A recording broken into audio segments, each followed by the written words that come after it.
Hey everybody, hope you're all having a great day. Today I'm going to do a video of the 5 things that my F-150 had that I wished my Tundra had.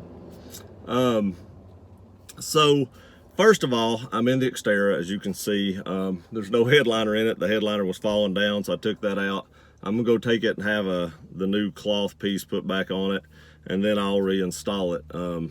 Actually, right now, I am parked. The Xterra started overheating a little bit, and I think they just didn't get it all burped whenever they put the antifreeze in it. That's what I'm hoping anyway.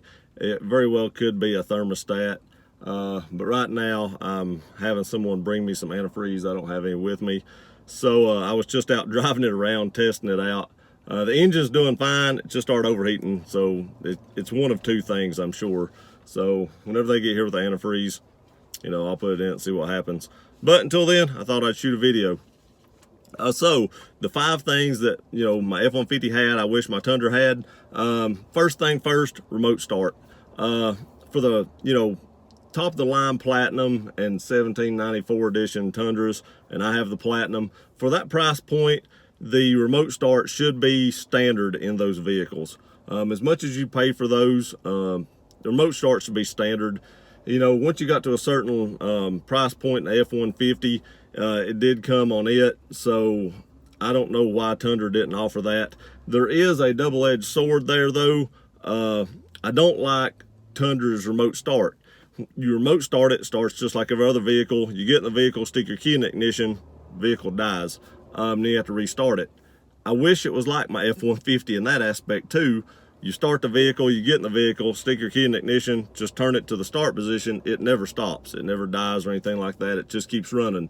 So I wish the remote start was on the truck and it was like the F-150s. I think the F-150 remote start is better than the Tundras as far as how it works.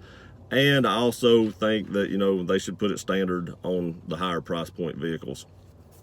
So number 2, the F-150s have the little keypads on the doors, whether it be up here or over here. And I like that feature.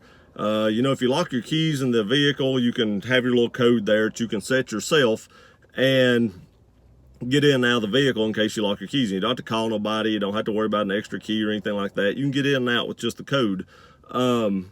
Also, if someone was going to drop something off at your vehicle or put something in it, you could give them that code and they could just, punch in the code, set whatever it was they were going to drop off to you in the vehicle, and then just lock the doors and put it back. And then if you wanted to change the code because you gave it to somebody, you could always do that whenever you got back to the vehicle. It wasn't hard to change that code. So, you could do that whenever you got back to the vehicle. I thought that was a neat little feature. That way you didn't have to call anybody if you lock your keys in the vehicle. The third thing is, back here behind the console, the Ford had an AC adapter. I never did use that, but my stepdaughter used that a ton. She was always charging like a cell phone and running a computer or an iPad or something like that. She was always using that for something. And the Tundra only has the one little outlet, just to plug in a car charger or something like that. So I wish they had the AC adapter in the back. I thought that was a cool feature. The Tundra does not have an AC outlet anywhere in the vehicle, or at least mine doesn't. I'm not sure about the new ones. I've not looked at the 18s, but I don't think they do either. So not a big deal to me because I didn't use it, but my stepdaughter always used it. So, I would like to have that in my Tundra. So next is the key. Since I'm in the Xterra, I can actually show you my Tundra keys. Has a key and a key fob. So my F-150 had the key fob made onto the key, and the remote start was in that. I didn't have to have 2 separate keys, like a fob and a key. It was all made into one. I like that better. I believe the 2018 Tundras do have that now, but my 16 did not. And I wish that the 16 model actually had that, because I know my 13 model F-150 had it. So I think Toyota should have incorporated that sooner instead of having 2 separate things.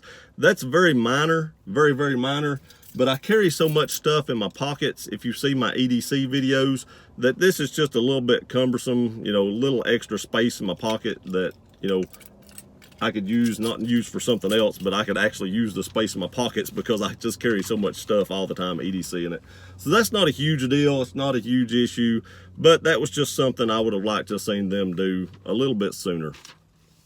The last thing, I'm going to say this is also like a double-edged sword, is torque. Now, I know a lot of Tundra owners are going to say, whoa, whoa, whoa, you know, torque and power. Tundra's got tons of torque and power. I've owned both. I've drove both quite a bit. The EcoBoost is a lot quicker and has more torque, in my opinion. It had more get up and go off the line. I drive in North Carolina a lot. I've got a house over there. I drive those mountains a lot, and the EcoBoost did better on the mountains than the Tundra did. The EcoBoost shifted down a lot less. Even on normal roads, the EcoBoost just shifted down a whole lot less.